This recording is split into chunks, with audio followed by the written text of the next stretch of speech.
Hello, everybody, and welcome to yet another episode of TJ's Lego Room. Today, we're going to be looking at a mock that I built. It is obviously a Star Wars mock. It's got an astromech and a Rebel pilot in it, but I just wanted to tell you a quick story about this and kind of show off some of the stuff I did.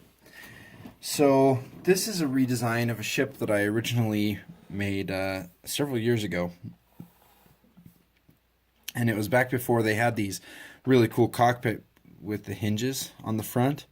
It was back when the cockpits had to have some sort of a hinge mechanism attached to it, and it just stuck on with studs. But anyway, I designed this ship, and I absolutely fell in love with it. And after a while, the colors just weren't working anymore, and so I decided to rebuild it, redesign it just a little bit.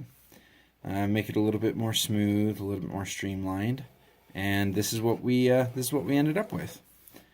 I don't have a name for it yet. I've had it for years and never came up with a name. But just to show you some of the fun things. So this giant engine on here.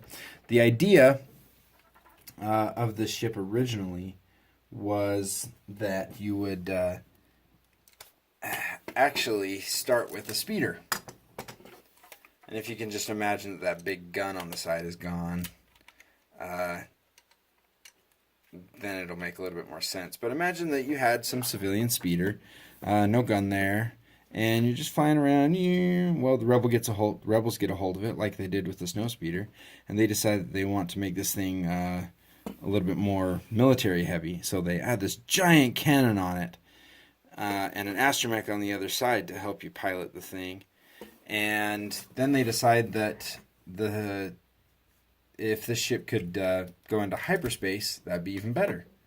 So they come up with this cool giant engine they steal off of like an Arc 170 or something.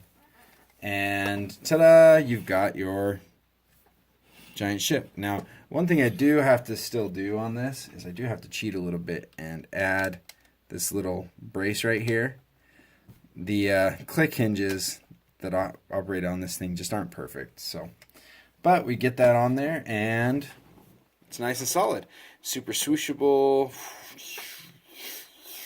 And I really like the profile. One of the first thing I built on this particular ship was the engine. A long time ago, and I connected to the main body with all kinds of Technic parts.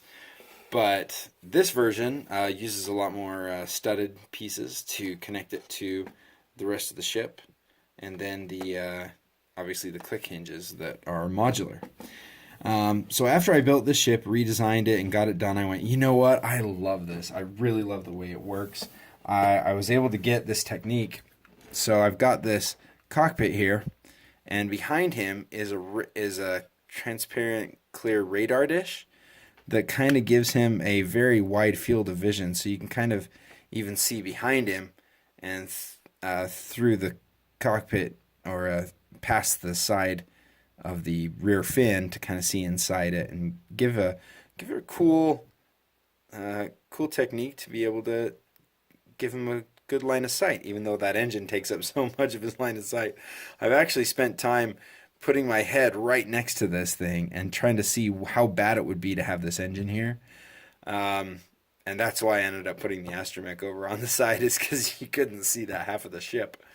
But obviously you're closer to the cannon so that you can aim a little better, right? That's the important part. So the main speeder section has these two little engines similar to like some of the Jedi ships from Episode 3, and then the main engine has its own that actually matches in color, so that's kind of nice, something kind of fun to think about.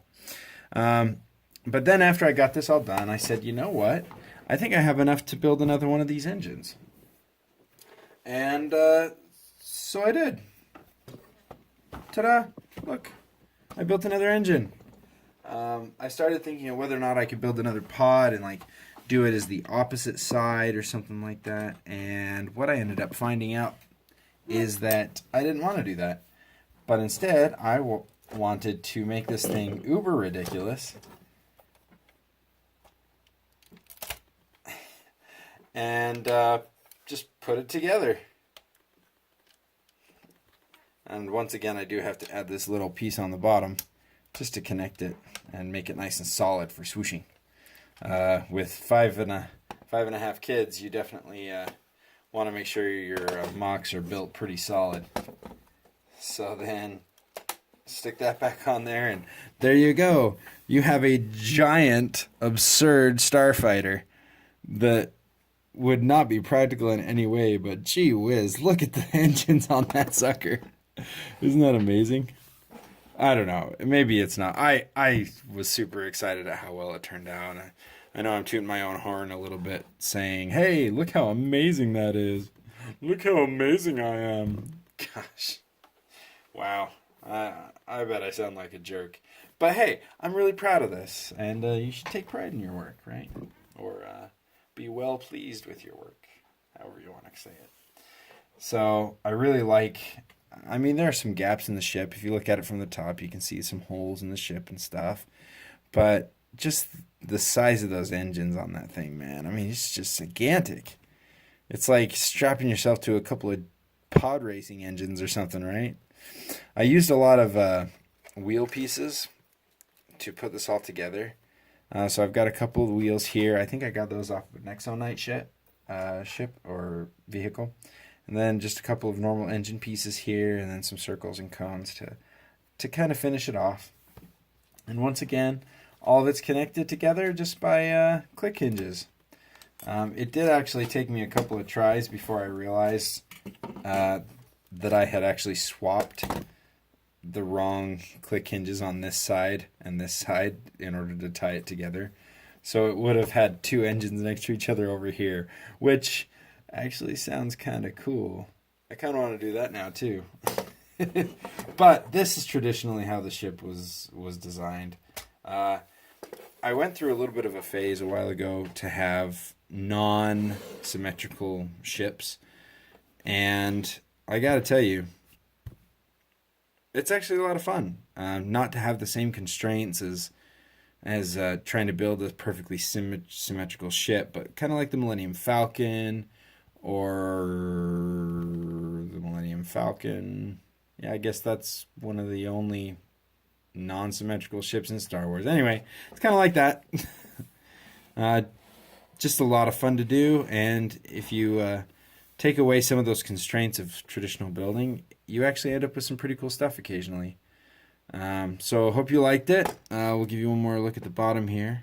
So if anybody wants to snag some building techniques that I used, you're absolutely welcome to. And until next time, this has been TJ's Lego Room. See you later.